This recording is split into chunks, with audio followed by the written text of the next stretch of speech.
Greetings. In the midst of so much anti-African attitude and behavior that's so prevalent today throughout our communities and all across social media, I wanted to do a video on Africa's gift to humanity. Now, a video that would be thorough on the subject. This topic will be hours upon hours long, but this will be a concise video. We must understand that Africa is not a monolithic people. However, it's 54 countries with thousands of different ethnic groups and languages. However, I will place particular note on a few contributions Africa has made to humanity here. I will start by Africa's greatest gift to humanity. And Africa's greatest gift to humanity is humanity itself. Approximately 50 to 70,000 years before the present, human beings began to migrate out of Africa. And as you know, on any great trek or walk, a person may get tired, want to eat. However, Africans were foragers, hunter-gatherers, and hunters during this time. They had a pastoral and nomadic lifestyle. But approximately 11,000 or 12,000 years ago, during the Holocene epoch, there were three independent waves of agriculture that emerged on the continent in West Africa, in the Eastern Sahara, and in the Ethiopian highlands.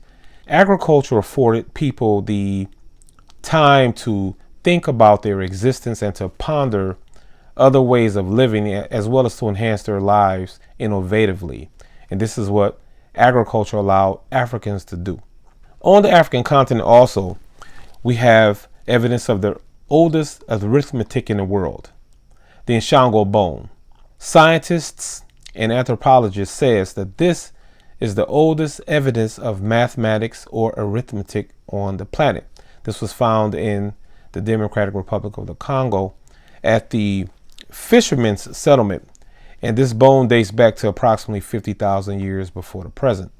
Another man-made stone megalith on the continent of Africa is located in Mpumalanga, South Africa. It's called Adam's Calendar.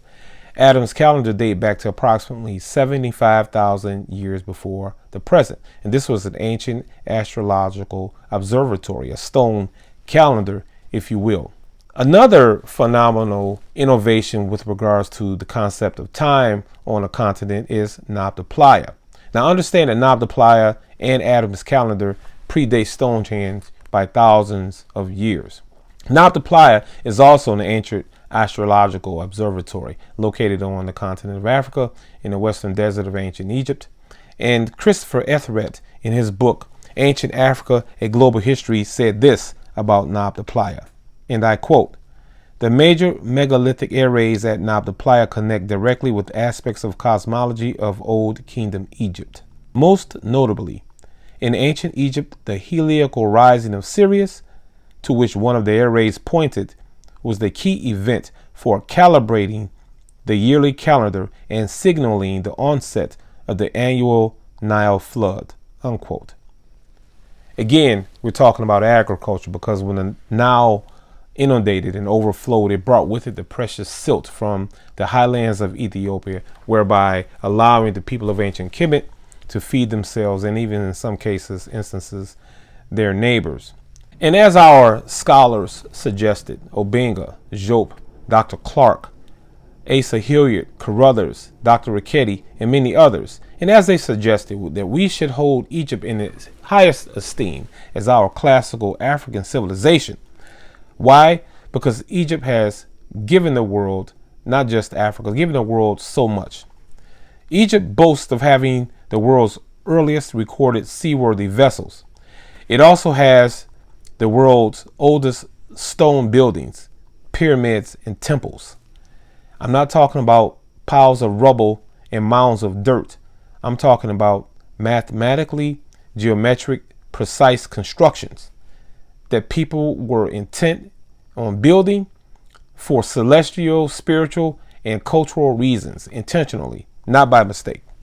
Additionally, Egypt has the oldest recorded male and female physicians.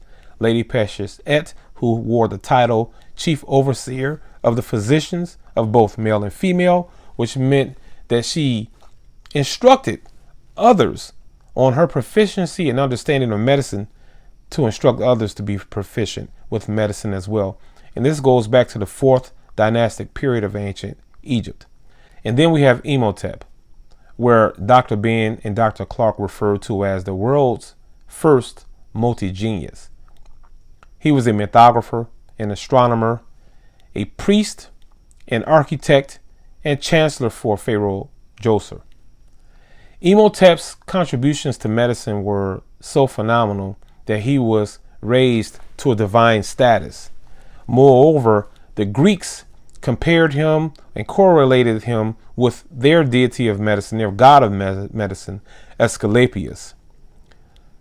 Egypt's greatest contribution, in my opinion, is the calendar, whereby the calendar itself was constructed by a class of priests called the Emi-Winwiti.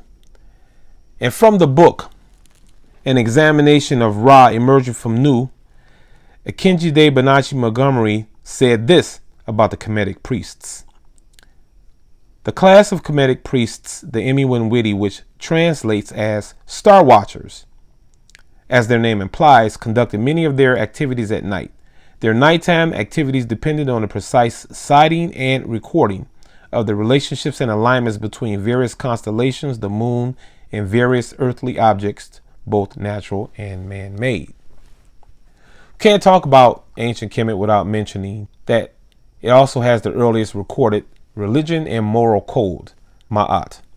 This moral code is something that the people of ancient Kemet based their entire lives upon. And you can see Ma'at demonstrated even in their writing, how the Medu Netcher itself, even though carved in stone, was symmetrically aligned and arranged in a very coherent manner that was pleasing to the eye. Ma'at represented truth, justice, righteousness, balance, harmony, order, reciprocity, and many other things, which meant that people would try or attempt to or strove to live their lives according to these divine principles. And by far, I couldn't mention Egypt without mentioning the language, the Medu Netcher. The Medu Netcher itself is the oldest written language on the planet.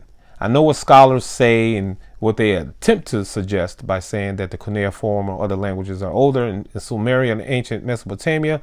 No. Ancient Egypt, in fact, the Medu Netcher is the oldest written language on the planet. In fact, the Medu Netcher, there's nothing like the Medu Netcher. And I'll go back to Akinjide Benachi Montgomery's book, An Examination of Ra Emerging from Nu, where he says this about the Medu Netcher. All word usage, in essence, is describing reality unless words are meant to structure a reality that is perceived differently, as in the case in fictional writing. Thus, word usage should have its final resolution in nature, the physical world. The Medu Netcher language has its foundation in nature.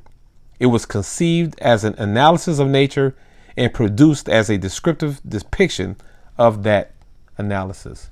So, the Medu Netcher itself means divine words.